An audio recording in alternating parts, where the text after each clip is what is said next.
هذه إذاعة إرنا.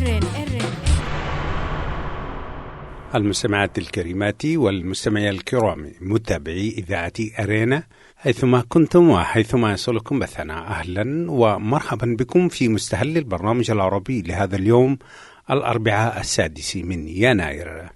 كما عودناكم مستمعات الكريمات مستمعي الكرام، نستهل برنامجنا معكم ابتداء بنشرة للأخبار، ثم وضمن برنامج متابعة الأسبوعي وفي حلقته الأولى لهذا العام يقدم لكم الزميل أحمد شريف الرصد البانورامي السنوي للمهندس عبد الله الشريف ود الشريف، والذي يرصد فيه أهم الأحداث على الصعيد الإريتري. قبل ذلك مستمعات الكريمات ومستمعي الكرام مقدم لكم نشرة للأخبار فيما يلي أبرز عناوينها. العمدة المؤقت لمدينة مقلة يقر بمشاركة قوات إريترية في الحرب الأخيرة. عبد الفتاح البرهان يشيد بدور مصر الداعم للسودان. أخيرا الموت يغيب الموسيقار الكبير الياس الرحباني. كانت مستمعات الكريمات ومستمعي الكرام تلكم عناوين النشرة، وإليكم تفاصيلها من إذاعة إرينا. إذاعة إرينا، صوت مستقل لإريتريا. نقل موقعه صحيفة أديس ستاندرد الإثيوبية واسعة الانتشار صباح الاثنين الماضي عن عمدة مدينة مقلة المؤقتة السيد الداخل هايلي سلاسي تأكيده مشاركة قوات إريترية في الحرب الأخيرة في تيغراي. وأكد الموقع بأنه أول مسؤول رفيع يؤكد مشاركة الجيش الإريتري في الحرب إلى جانب الجيش الإثيوبي. وفي رد على سؤال وصفه السيد هابت سلاسي بأنه يطرح كثيرا على الجيش والإدارة المؤقتة حول مشاركة قوات إريترية في المعارك الأخيرة، قال بأن القيادة الشمالية تعرضت لطعنة في الظهر والجيش الإريتري جاء للمساعدة. وأضاف السيد هايلي سلاسي بأنه من الخطأ ربط الوجود الإريتري بالإدارة المؤقتة للإقليم. وكانت الحكومة الأمريكية وصحيفة نيويورك تايمز ووكالة رويترز للأنباء وكذلك موقع بلومبرغ ذايع الصيت قد أكدت جميعها مشاركة قوات إريترية في الحرب الدائرة، بينما أصر موالون للنظام الإريتري على إنكار مشاركة قوات الدفاع الإريترية في الحرب في تيغراي. في استقباله يوم الاثنين الماضي بمكتبه في الخرطوم رئيس المخابرات المصرية اللواء عباس كامل، قال رئيس مجلس السيادة السوداني الفريق عبد الفتاح البرهان أن السودان يعرب عن تقديره وشكره لمصر والرئيس عبد الفتاح السيسي لدوره في مساندة بلاده، مثمنا دور مصر الرائد في دعم ومساندة أشقائه في السودان في إطار العلاقات الثنائية التاريخية والأخوية التي تربط البلدين والشعبين الشقيقين، وذلك بحسب ما أشارت به وكالة الأنباء السودانية سونا. وحضر اللقاء من الجانب السوداني كذلك رئيس المخابرات العامة الفريق أول ركن جمال عبد الحميد. وذكرت الوكالة أن الطرفين بحثا القضايا ذات الاهتمام المشترك في إطار جهود البلدين الشقيقين لتطوير العلاقات بينهما وتعزيز التعاون المشترك، مشيرة إلى أن الوفد المصري أعرب عن استعداد مصر الكامل لمساعدة السودان لعبور المرحلة الانتقالية. وجاءت زيارة المسؤول المصري على خلفية الاشتباكات على الحدود بين السودان وإثيوبيا والمحادثات الثلاثية بين مصر والسودان وإثيوبيا حول الجوانب الفنية لسد النهضة. أكدت وسائل إعلام لبنانية وفاة الموسيقار اللبناني الياس الرحباني يوم الاثنين الماضي، والفنان الراحل من مواليد 1938، وهو الشقيق الأصغر للأخوين الراحلين عاصي ومنصور الرحباني. والياس الرحباني موسيقي وملحن وموزع وكاتب أغاني وقائد أوركسترا، لحن أكثر من 2500 أغنية ومعزوفة، منها 2000 أغنية عربية، وألف موسيقى تصويرية ل25 فيلما منها أفلاما مصرية، وأيضا لمسلسلات ومعزوفات كلاسيكية على البيانو. ولحن الياس الرحباني كذلك مجموعة من الأغاني لعدد كبير من الفنانين المخضرمين من لبنان، أبرزهم فيروز وصباح وديع الصافي ونصر شمس الدين وملحم بركات وماجد الرومي وجوليا بطرس. وشكلت الأغاني التي لحنها وكتبها للسيدة فيروز بصمة في الذاكرة اللبنانية، ومنها الأوضة المنسية ويا طير الوروار، بيني وبينك، وجينا الدار، قتلون عيون السود. ومثل الثلاثي عاصي ومنصور والياس المغنية الكبيرة فيروز فريقا كبيرا ترك بصمة موسيقية كبيرة في الفن العربي في سبعينات وثمانينات القرن الماضي. بهذا الخبر من بيروت مستمعاتي الكريمات ومستمعي الكرام، نكون وإياكم قد وصلنا إلى نهاية نشرتنا الإخبارية لهذا اليوم، وهذا تذكير بأبرز عناوينها. هذه إذاعة إرنا. العمدة المؤقت لمدينة مقلة يقرر بمشاركة قوات إريتريا في الحرب الأخيرة. عبد الفتاح البرهان يشيد بدور مصر الداعم للسودان. والموت يغيب الموسيقار اللبناني الكبير الياس الرحباني. استمعتم فيما مضى مستمعات الكريمات مستمعي الكرام لنشرة الأخبار قدمتها لكم من إذاعة أرنا. متابعة طيبة أرجوها لكم مع ما تبقى من فقرات برنامجنا.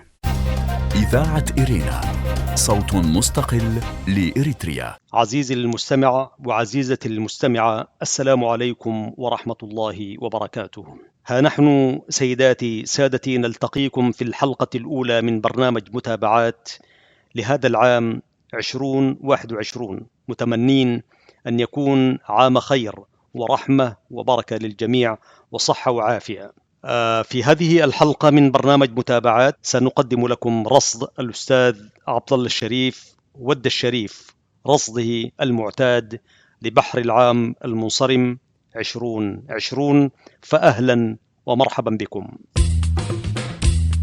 هذه إذاعة إرنا. المستمعون الكرام، مع الشكر الجزيل للباشمهندس عبد الله الشريف على رصده بحر العام الفائت في المحيط الإريتري، دعونا نقول في البدء قبل أن نستعرض بانوراما 2020 للكاتب عبد الله الشريف، نقول أن تغيب حولا كاملا عن المشهد الإريتري في كل تبدياته طائعا كنت أو مكرها، ثم تقلب صفحة الباشمهندس السياسي المثقف الكاتب ود الشريف في نهاية كل عام، تجد نفسك وقد عشت مشهد العام المنصرم بتفاصيله الدقيقة وأغلبها التي لا تسر بواقع مآلات الأمور أو في المردود الإيجابي للحركة الثقافية الإعلامية السياسية الإريترية، هذا فضلا عن الجراحات في الأخبار الإنسانية. الباشمهندس السياسي عبد الله موهوب بالفطرة في رصده دقائق الأشياء وأشرافها، سيما ما ينفع الناس، مخاصمين مقاومين معارضين بل حتى موالين لهذا وذاك. إذاعة إرينا، صوت مستقل لإريتريا. ففي البانوراما 2020 يكتب عنوانا رئيسيا فيقول: لم تعد الحياة جميلة كما كانت، ولم نعد نحن كما كنا نحلم. لا أعتقد أن هناك عاما يشبه أو حتى يقترب في تفاصيله وكذلك في رهبته من عام 2020 الذي كان قاسيا ولم يستثني في ذلك أحد، حتى أولئك الذين كنا نعتقد أنهم محصنون لم ينجوا منه، ولم تقف دونها مدافعهم، دباباتهم، صواريخهم، وحتى راداراتهم المعقدة كما تعودنا دائما في هذا العالم المادي. لم يعد العالم هو ذاك العالم الذي عرفناه، ولم يعد التقسيم هو ذاك التقسيم بعد.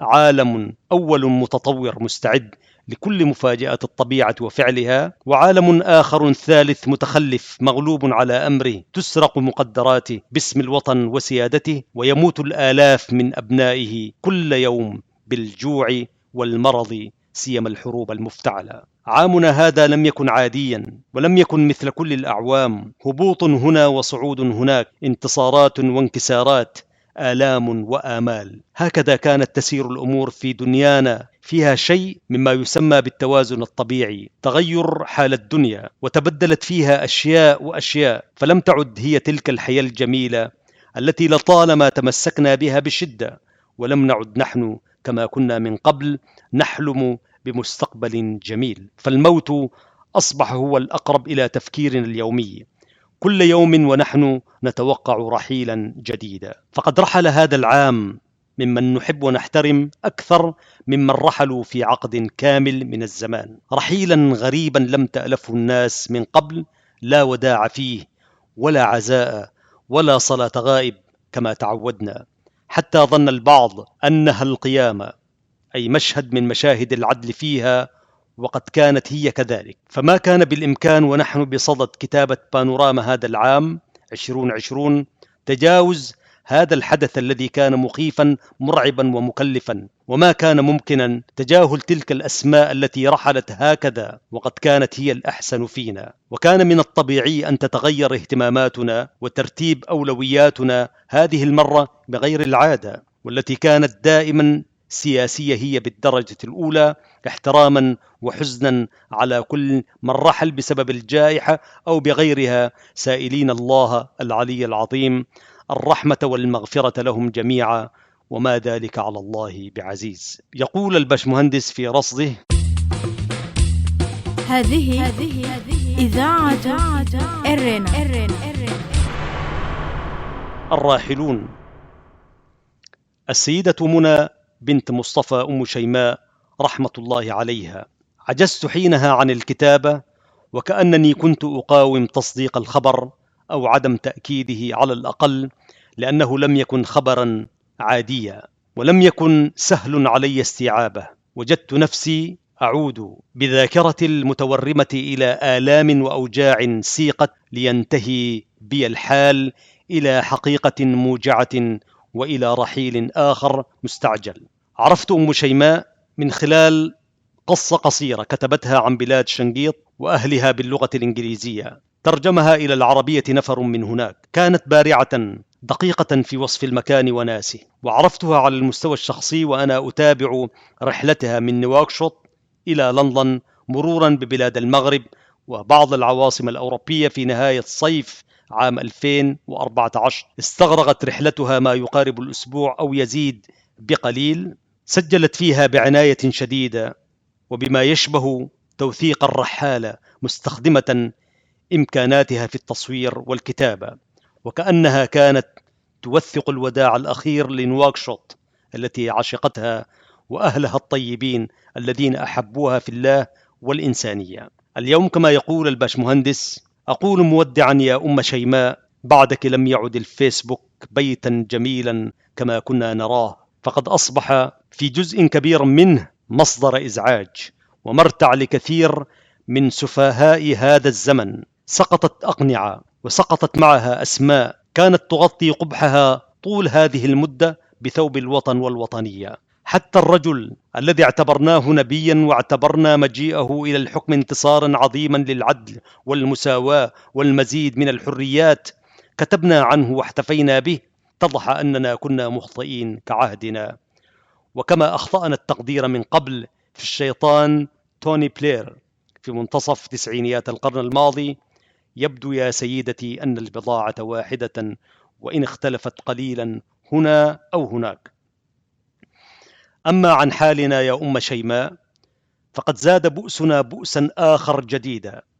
حرب أخرى فرضها علينا ذات الرجل فرضا، حرب اختلف عليها الناس، أيدها البعض في ظاهرة يصعب تفسيرها، وعارضها آخرون بخجل شديد، وقلة حاولت أن تنسجم ومبادئها فاتهمت بالخيانة الوطنية.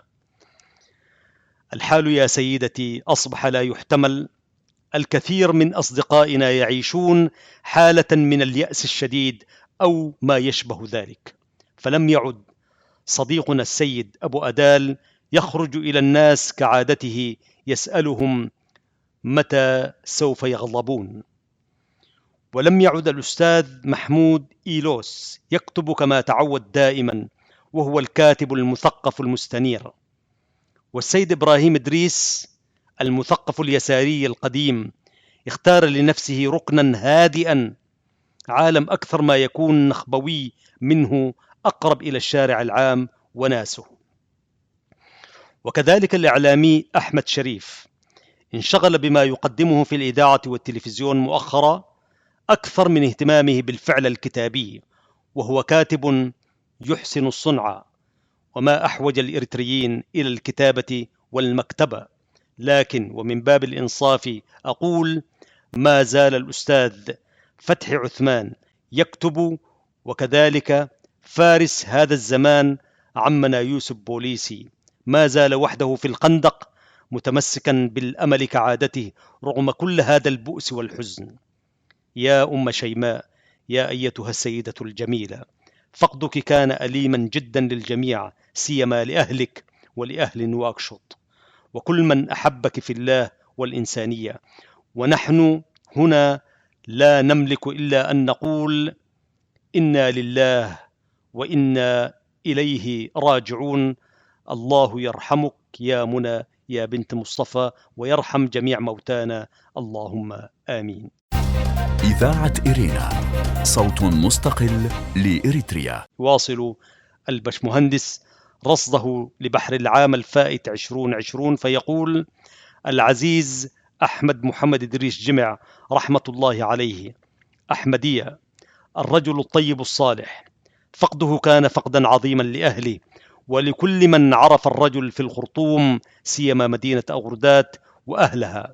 كتب عنه الأستاذ أحمد شريف وهو صديق الصبا قائلا: برحيل النوار أحمدية انطفأت مشكاة ظلت متقدة في سماء الخرطوم وأرض كسل لسنوات، كان زيتها رعاية أسرية مبكرة سقاها الوالد الراحل محمد إدريس جمع رحمه الله سقاية مبكرة ومباركة، كما نمنمتها رعاية والدة من آل جرزة رحمها الله، فشب أحمدية يطوقه الجمال والحياة، حيث كان سماء في عيون الصغار وعظيما في نفوس الكبار، تهفو إليه النفوس أينما وكيفما حلت به عسرة مستعصية، فيكون لها بوصفه بدار الزرع الطيب في البيت الكبير. الرحيل جلل، لأن أحمدية كان أمة من الناس، كان سماء من سماوات الأخوة وأراضين في أشراف الأمور، كان النوار أحمدية ظلا وريفا وأيكة ضاحكة لمن أشقاه أمر من أمور الخرطوم وما أكثرها. فمن دلف إلى حديقة النوار يلقى ضالته في طريق حل ما استعصى عليه مشورة أو مشاركة. والنوار أحمدية أبدا ودوما كان الحكيم النبيل في تذليل الصعاب وحل المعسرات فورا، ثم البحث بعد إذن عن شركاء يبتغون الأجر والمثوبة، وتلك ميزة لا يلقاها إلا الخيرون من المؤمنين. رحم الله أحمدية، كان خبرا حزينا وكان خبرا مؤلما، كان أحمدية خيرا وكان مؤمنا. الطبيب الشهيد يحيى جابر: عندما تكون المصائب عظيمة والفقد كبير والألم موجع، دائما ما نتذكر الأوائل الذين استعجلوا الرحيل. الطبيب الشهيد يحيى جابر كان واحد من أولئك النفر. رحيله لم يكن فقد موجع إلى الحد الذي لا يحتمل فقط، بل كان في تلك الفترة أكبر خسارة للثورة الإريترية وللمسيرة كلها، سيما لأهله. كتب عنه الأستاذ فتحي عثمان في ذكراه 50 هذا العام، أي 2020، قائلا: في الأسبوع الماضي اتصلت بإذاعة إرينا، أي اتصلت السيدة الفاضلة هوغيت شابال فيراتو. سعدت بأن تتواصل مع الإذاعة لأنها كانت تتمنى أن لا ينصرم يوم 31 من هذا الشهر، كما يقول أستاذ فتحي، بدون إحياء ذكرى الشهيد الطبيب يحيى جابر. استمعت إليها وصوتها تقنقه العبرة، في كل مرة تذكر اسمه فيها تتوقف لتتنفس، ثم تعاود الكلام فتخذلها الدموع. أصمت لأترك لجلال الدموع بالمرور. تتحدث معي عنه وأتخيل صورته، أي صورة ذلك الوسيم الفارع الطويل، أي الفارع الطول الذي يقف إلى جوارها في صورها، وفي صورة تعود إلى صيف العام 1968، حيث التقته هي أثناء تعلمها للغة الإيطالية وهي القادمة من مدينة مارسيليا في جنوب فرنسا، وهو الذي يكمل تدريب الامتياز في إحدى مستشفيات روما بعد تخرجه في كلية الطب. أتخيل الشهيد يحيى إذا ما امتد به العمر لأصبح في 82 من العمر، لكن أقداره كانت تسير على طريق المجد لا على طريق الحياة الرتيبة.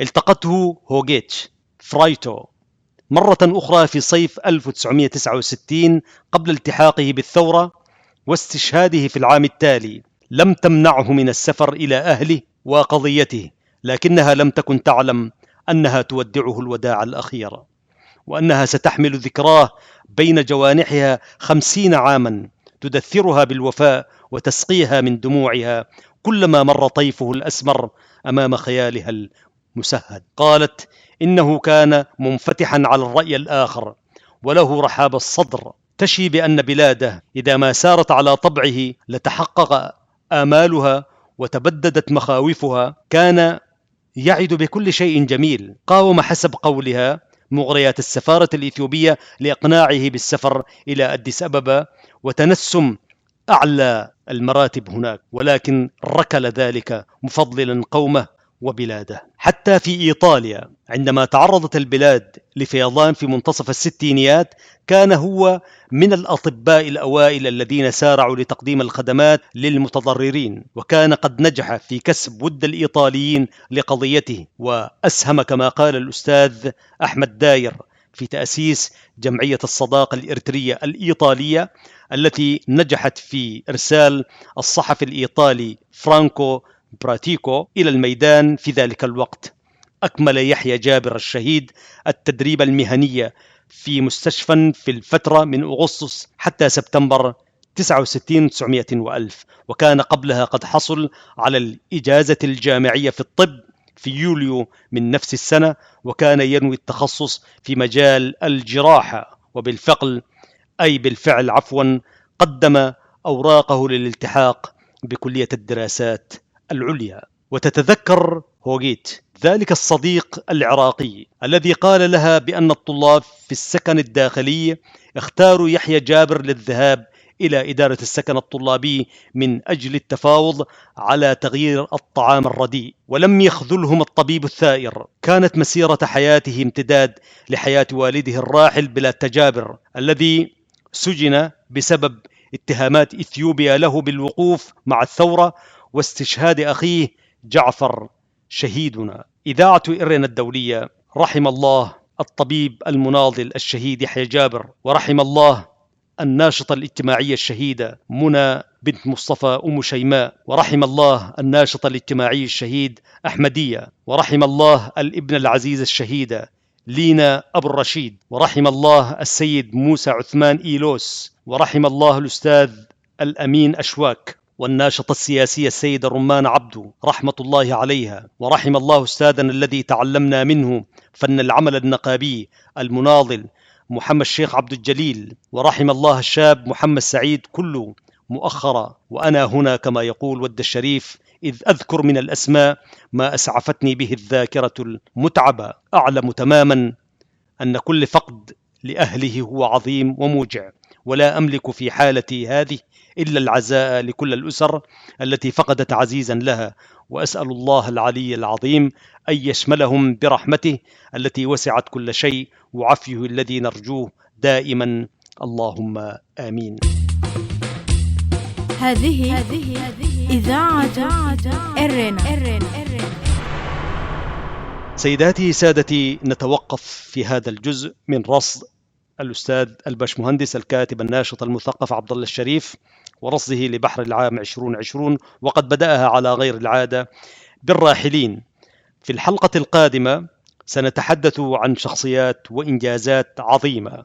نبدأ بالبرلمان النيوزيلندي الجديد السيد إبراهيم عمر كما رصده الأستاذ عبد الله الشريف. وفي ختام هذه الحلقة نجدد الشكر للكاتب الأستاذ ود الشريف، وكذلك نتمنى له الصحة والعافية ودوام الاستمرار في رصد مثل هذه الأشياء الهامة جدا، ونسأل الله أن يوفقنا كذلك أن نقدم لكم ما فيه الخير والعافية وما يدعو إلى إشراف الأمور. كنت معكم في التقديم محدثكم أحمد شريف، تحياتي مع الزميلين فتحي عثمان وبنيام سيمؤون في الهندسة والإخراج والإشراف العام. السلام عليكم ورحمة الله وبركاته. إذاعة إرينا، صوت مستقل لإريتريا. المستمعات الكريمات والمستمعين الكرام، أهلا وسهلا بكم مجددا، قبل ختام فقرات برنامجنا أقدم لكم موجزا سريعا لأهم ما ورد في صدر نشرتنا الإخبارية لهذا اليوم. العمدة المؤقت لمدينة مقلة يقر بمشاركة قوات إريتريا في الحرب الأخيرة. نقل موقع صحيفة أديس ستاندرد الإثيوبية واسعة الانتشار صباح الاثنين الماضي عن عمدة مدينة مقلة المؤقت السيد تاخلته هيلي سلاسي تأكيده مشاركة قوات إريتريا في الحرب الأخيرة في تيغراي.